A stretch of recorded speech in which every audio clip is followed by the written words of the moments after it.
Good day, everyone. For today's topic, we will be discussing regarding another type of testing in order to detect nematodes or helminths in the laboratory, and that is Harada-Mori filter paper strip culture technique.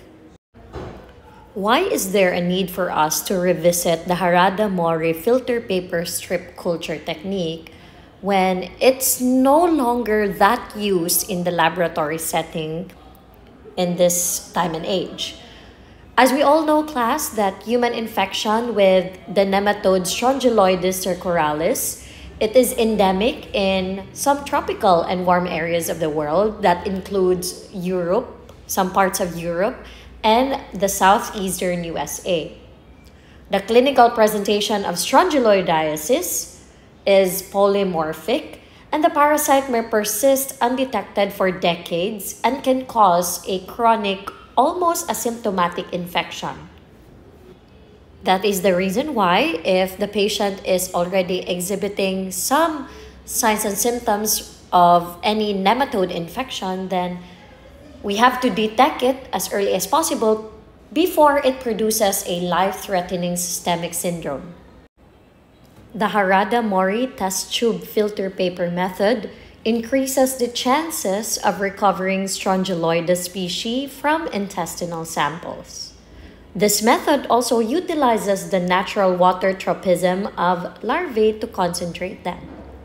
That is why the primary purpose of this filter paper strip culture technique is to detect light infection of hookworms, so either caused by Necator americanus or Ancylostoma duodenale, can also be due to strongyloidiasis, and certain infections with Trichostrongylus species, as well as to help facilitate in the species identification. This filter paper test tube culture technique class was initially introduced by Harada and Mori in 1955. So by the name itself, Harada-Mori culture.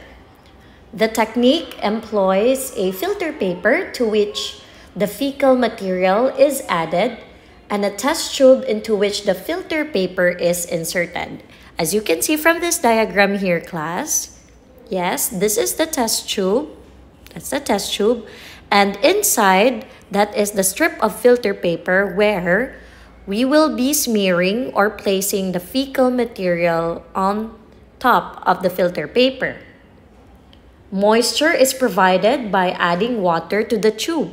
That is the reason why there in this diagram, there's a water.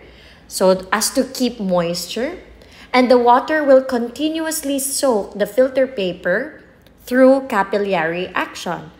So when you place the filter paper class inside this test tube, so it will be soaked with water to provide a suitable environment for the larva or for the development of the ova. Incubation under suitable conditions favors the hatching of the ova and or development of the larva. Fecal specimens to be cultured should not be refrigerated since some parasites, especially Necator americanus, is susceptible to cold and may fail to develop after refrigeration in the dark. Here are some of the quality control measures that we have to abide at all times in order for us to attain a more reliable and accurate results after testing. So number one, we have to follow routine procedures for optimal collection and handling of fresh fecal specimens for parasitological examination. Next, examine known positive and negative sample of stool, if there's available, to make sure that the procedure really works. The medical technologists are also asked to review larval diagrams and descriptions in order for them or for us to confirm larval identification easily. The microscope should also be calibrated periodically, and the objectives and oculars for the calibration procedure should be used for all measurements on the microscope. The calibration factors for all objectives should be posted on the microscope for easy access. And last but not the least, Always read and review all quality control reports. Here's a detailed procedure of the Harada Mori filter paper strip culture for your guidance. Firstly, class, you have to prepare all the materials needed for this activity. That's the conical centrifuge tube, distilled water, the filter paper, the freshly collected feces, and also you have to set already the incubator at 25 to 28 degrees Celsius. So you have to prepare everything firsthand before you do the procedure. Once everything is already prepped up, this time you can start smearing 0.5 grams of feces in the center of a narrow strip of the filter paper that we have prepared. And its estimated measurement should be 3/8 by 5 inches, which is slightly tapered at one end. And of course, the conical tube that we have prepared, we add 3 to 7 ml of distilled water to the 15 ml conical centrifuge tube, and we have to label it accordingly. Label it with the patient's name, the date and time of collection, the age and sex of the patient, and his or her birthday. After that, you insert the filter paper that is already smeared with the feces inside the conical tube. So make sure that the tapered end is at the very bottom to, fit the filter paper to the conical tube. And since there's water already, remember that we have added 3 to 7 ml of distilled water. The water level should be approximately 0.5 inch below the fecal spot. Make sure that the feces class or the fecal material does not touch the distilled water yet. You cover the tube with a cork stopper or an aluminum foil. You place the tube in an upright position in a rack inside the incubator at 25 to 28 degrees Celsius. And every now and then, class, you have to add distilled water to maintain the original level of that 3 to 7 ml that you originally placed. You will be keeping that tube inside the incubator for the next 10 days in a dark area. And every now and then, you have to check it daily by withdrawing a small amount of fluid from the bottom of the tube. Alright, from the bottom of the tube. And then after withdrawing the small amount of fluid, class, remember that you have to add again distilled water to maintain the original level, right? So the small amount of fluid that you have gotten from that tube, you prepare a smear and place it inside a glass slide, just like how you do it in a direct fecal smear. And then cover the slide with a cover slip and examine under low power objective. If the larva or the ova of the nematodes in question is present, examine the larva for motility and its typical morphological features to identify the species of the larva. Make sure also, class, that in performing Harada Mori filter paper strip culture, you have to at all times wear your personal protective equipment, most especially the face mask, the laboratory gowns, and the gloves. So in a diagram, this Harada Mori filter paper strip culture method will look like this. This is the actual Harada Mori technique. So this one here is the filter paper that is 3/8 by 5 inches with a tapered end. And then you smear the 0.5 grams of feces on top of the filter paper and insert it in a conical tube with the distilled water already. But class, reminders that the Harada Mori filter paper strip culture must be incubated in an upright standing position, not this one.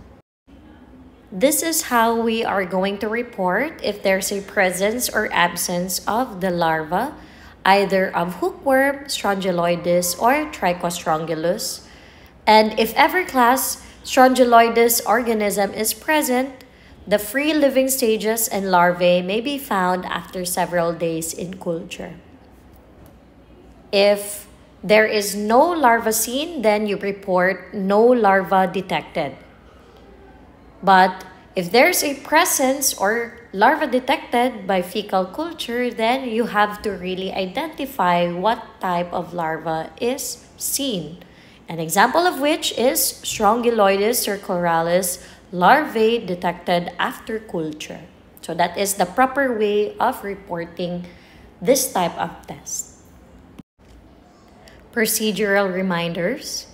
If the larva is too active to observe under the microscope and it's impossible for you to identify the morphological details, the larva can be either heat-killed by immersing the tube in a very hot water but not boiling, then transfer the sample to the slide.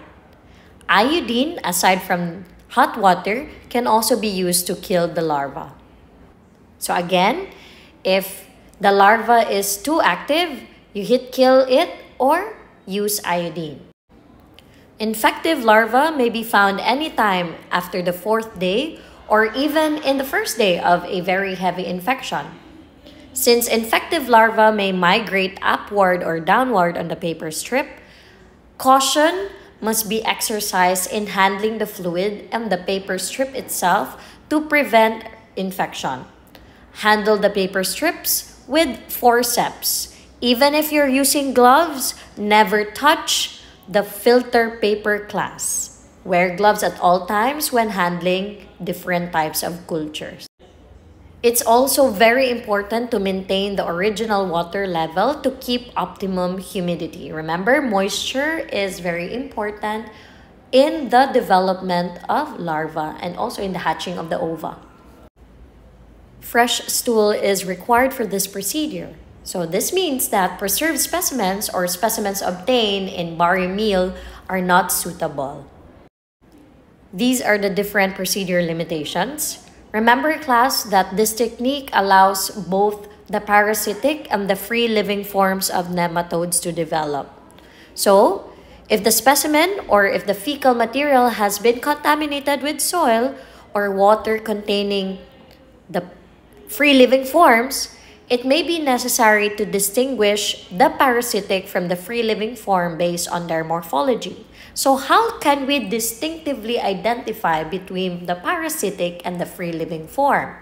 So it says here that another distinction is that parasitic forms are more resistant to slight acidity compared to that of the free-living forms. So you have to do 0.3 ml of concentrated hydrochloric acid per 10 ml of water is added to the test tube containing the larvae. You just adjust the volume according to achieve the 1:30 dilution. So, the free-living forms of nematodes class are killed when added with 0.3 ml of concentrated hydrochloric acid, while the parasitic species can live for up to 24 hours.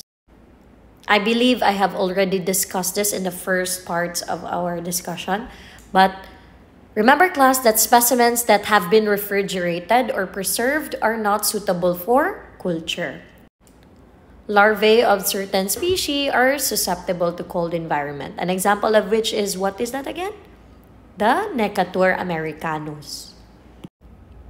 Okay, now let's go back to the reporting.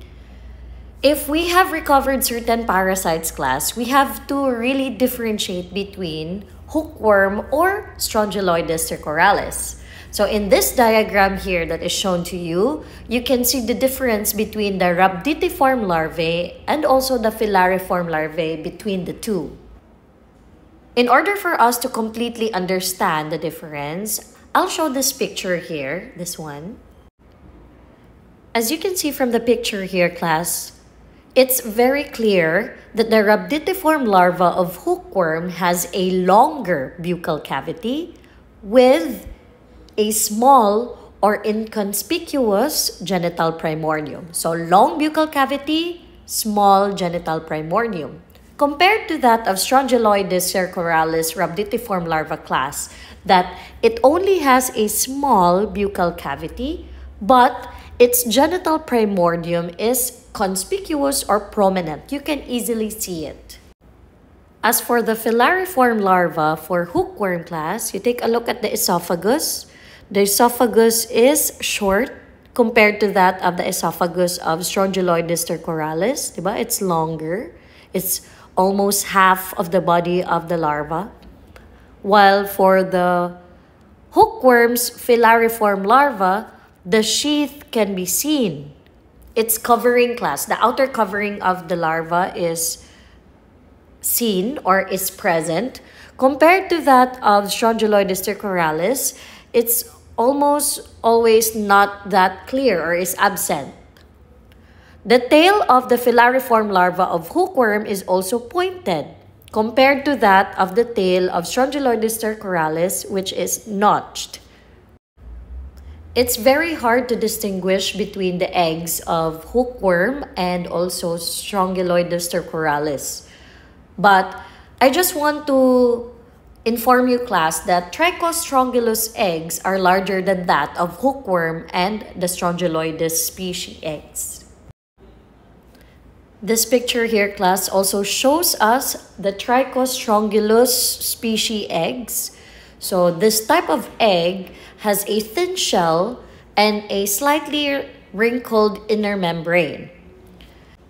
What's striking about the eggs of Trichostrongylus species class is that it has a tapered at one end. In this picture here, it shows a Strongyloides cercoralis egg that contains already a well-developed larva. Okay, let's try to identify what type of larva is this. This is the rhabditiform larva of hookworm. Yes. Why do you think so? It's because you can see there that it has a long buccal cavity. Also, another striking feature in this picture is that it has a pointed tail. Also, if you want to add, genital primordium is absent. And at the same time, the esophagus runs 1/3 of the entire body. This picture also here, the one on the very far left, you can see that that is the hookworm filariform larva. And on the, beside that, right side of that is the Strongyloides cercoralis filariform larva. So let's try to dissect why do you think it's so. So, aside from the esophagus that you can see from the hookworm, it's almost 1/3 lang of the entire filariform larva compared to that of the Strongyloides cercoralis filariform larva here, that it's almost half of the entire body. The tail here of hookworm filariform larva has a pointed one, but for Strongyloides cercoralis here, class, it's not that clear. But as you can see that its esophagus runs almost half of its entire body. So just be reminded about that. Before I would end my discussion, class, you might be wondering why I only use hookworm rhabditiform larva, hookworm ova, like that in our discussion today. It is because eggs and larvae of Ancylostoma duodenale and also Necator americanus cannot be differentiated microscopically. That is the reason why we will only use hookworm ova, hookworm rhabditiform larva, hookworm filariform larva during our exams. Not unless certain photos will be shown to you like this. You were taught in the lecture class that the difference between Ancylostoma duodenale and Necator americanus can be seen from their dentition. So for Ancylostoma duodenale, they have 2 pairs of teeth, while for Necator americanus, it has a semilunar cutting plate. In addition to that, the copulatory bursas for Ancylostoma duodenale, you can see there that the copulatory spicules are not fused compared to that of the copulatory spicules of Necator americanus, which is fused at the ends to form a barbed tip. Let me check if you really remember the details of Ancylostoma duodenale. What is its common name? Other name? It's Old World hookworm. How about Necator americanus? It's the New World hookworm. So much for that. Thank you so much for listening, class. Still the same, the references that I use are the Basic Clinical Parasitology by Neva and Brown. I also used Philippine textbook of Medical Parasitology by Belizario and also the Parasitology textbook by Zeibig. Have a great day. Please study well.